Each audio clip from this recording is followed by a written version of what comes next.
ನಮಸ್ಕಾರ ಎಲ್ರಿಗೂ. ಇವತ್ತಿನ ವಿಡಿಯೋ ಮಾಡ್ತಿರೋ ಉದ್ದೇಶ ಏನಂತಂದ್ರೆ ಶ್ರೀ ರಾಘವೇಂದ್ರ ಸ್ವಾಮಿ ಅವರ 354ನೇ ಆರಾಧನೆ ಇರೋ ಕಾರಣದಿಂದ ನಾನು ನನ್ನ ಫ್ರೆಂಡ್ಸ್ ಎಲ್ಲ ಸೇರ್ಬಿಟ್ಟು ಬಸ್ ಸ್ಟ್ಯಾಂಡ್ ಅಲ್ಲಿ ಒಂದ್ ಸ್ವಲ್ಪ ಜನಕ್ಕೆ ಊಟ ಕೊಡೋಣ ಅಂತ ಅನ್ಕೊಂಡಿದೀವಿ.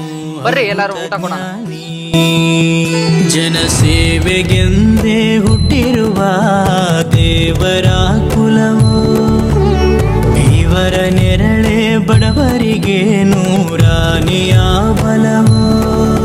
ಈ ಮಣ್ಣಿಗೂ ಇವರ ಋಣವೈತೆ, ಪ್ರತಿ ಉಸಿರು ಇವರನ್ನೇ ನುಡಿದೈತೆ.